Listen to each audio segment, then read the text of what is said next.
at what point do you make someone aware that they've experienced a traumatic event if they are not processing it as traumatic? But what if said person is a bad person? Because a lot of bad people have experienced, obviously, traumatic events. Yeah, but then This that's is the Darth trauma. Vader situation, isn't it? Yeah. Is that what Star Wars was? Was Star Wars a therapy film? I mean, this is true. Luke kissed his sister. Oh my God, yeah, he did.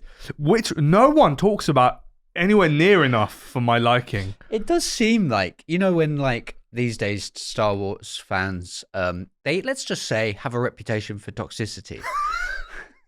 Yeah. The amount of like tiny details that have been addressed and repackaged and re-CGI'd. Yeah. Why is there not a scene in like the sequel trilogy where they're like, you remember when you made out with your sister?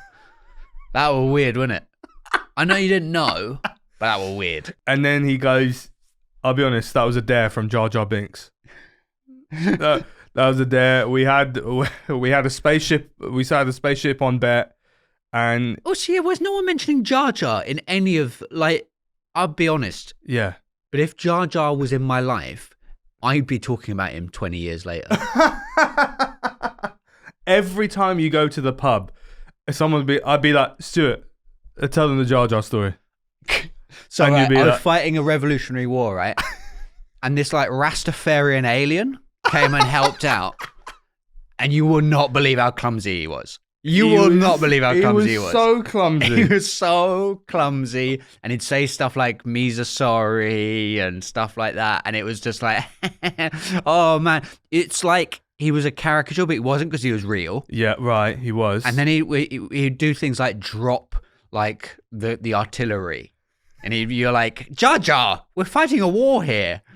Pick that back up. And he'd be like, Me's sorry. Yeah. And you're like, okay, all right, you got to stop saying that, because that's now making me feel like there is some weird subjugation going on, because you're always apologizing like I'm about to hit you. And that feels odd, because I'm not about to hit you. But the relationship here feels very much like you view yourself as like subjugated in some way. And I don't want that, because I feel like we're buddies. Yeah. But so then it sounds like quite a significant, like really significant person. Huge part of my life. So then what happened? I just never mentioned him again. What? Rest of my life. What, never? Yeah, I just, you know what it's like. You stop messaging, you stop texting, and then you go, that person will never be relevant. And even when I'm hanging around, Yeah. other people that have met him, Yeah. at no point do I ever go, remember Jar Jar? Not even once. We all just pretend he didn't exist. Even though it was like some of the best times of your life. It's huge, huge victories for us. Big, like one of the most sort of loudest personalities. Everyone who knew Jar Jar couldn't shut up about Jar Jar when we knew him. Right. Behind his back, we'd all be like, fucking hell, you see what Jar Jar's been up to?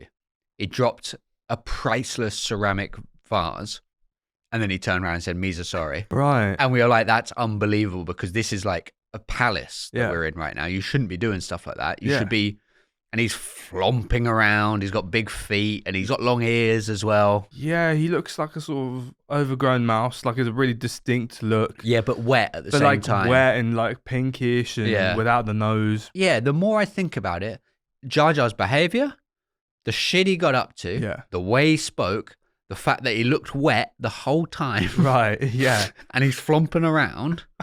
What? That's the sort of person you spend the rest of your life talking about. Of course, and you wouldn't consider this trauma that you repress because it was the best, right? It was the best, and it was my buddy. Right. He And was my buddy, and I don't talk about him anymore. You don't talk about him anymore. Okay. So what happened? What happened when you kissed your sister? What happened then? What? I tell you what, we are going to talk about how jumping to light speed cannot rip through spaceships, and that fundamentally undermines everything.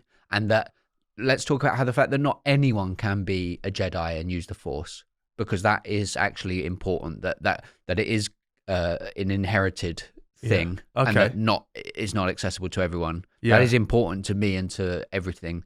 That holds true. But never mention that I kissed my sister. I just thought we were reminiscing. Luke wouldn't have met Jar Jar, I guess. Which Jar Jar is Jar Jar in all, or was he only in the Phantom Menace? I think he was in like episode 3 or something. Yeah, I thought he did. And there was more of like, you got to meet more of the Binkses. Yeah, At yeah. home with the Binkses. I would watch like a chat show, but it's hosted by Jar Jar, and then on the house band is all the other Binkses.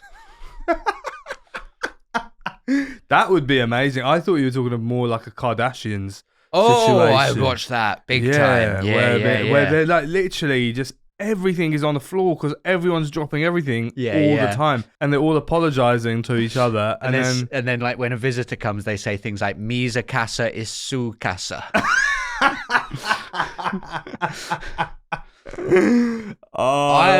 So good. Keeping up with the Binkses. Keeping up with the Binkses, man. Jar Jar Shaw. Jar Jar, Kaka, other names. When improv goes bad. Yeah. I don't know anything about... Do you think that's how they name it? What do you mean? Like, do they go alphabetically? Is there a Baba? The black sheep of the family. Baba Binks. Baba Binks, the black sheep of the family. Okay. And he's recovered it. He's recovered it and added more. Who would join at Keeping Up with the Binkses? Qui-Gon Jinn. Yeah. Qui-Gon Jinn would join, definitely. Yeah, comes by. Yeah. And just immediately starts making a smoothie, walks in. You know, like, they do walk in the back patio doors. Yeah. And the camera whips around. It's like, oh, it's Qui-Gon Jinn. Yeah. And he's already making a smoothie. And Jar Jar's like, how you doing? What's happening? And then Qui-Gon's just like, you're not going to believe what Obi-Wan's been talking to me about. Obi-Wan is so reckless. Oh, he's just Qui-Gon, have you seen my lightsaber? What? You lost your lightsaber? You can't lose your lightsaber. No, that's yours. Like, we're not just going to give you another random one. Jed, I can't believe he's like this. Hopefully there's someone called Jed. Jed, nearby. Exactly, yeah. Jedediah. Jedediah Binks is the Jedediah granddad Binks, yeah. of the Binkses. Jed, I can't. And Qui-Gon is just loving it every time. Jed, I can't believe it. Yeah. And Jed is like, he's like laughing along every time. Yeah. But it's only because him and Jar Jar and the rest of the family actually saw an interview on television where Qui-Gon told a story about one time when he was younger, and he's changed since, had a bad experience with one of the Jar Jar Binks family, and he just went out to see if he could beat up any one of the Jar Jar Binks clan. Yeah. Anyone who looked like them. Yeah. He since discovered that that's wrong. Of course. Of course. But he's given lots of interviews about it, and everyone's sort of fine with him now. Yeah, I guess that's over. And so Jar Jar is just sort of like, just really, if he wants to come in and make a smoothie, I think we got to let him. Yeah, we got to let him. We got to let him. Yeah, and it was a different time. It was a different time, of course. People used to do this back then, you know? Yeah. God knows Jed knows that. It was, first of all, it was in a galaxy a long time ago, far away stuff. Exactly. I wish I knew more about Star Wars for some of these riffs. So I know, me too. This is by two people who know next to nothing about Star Wars, really trying to make this work.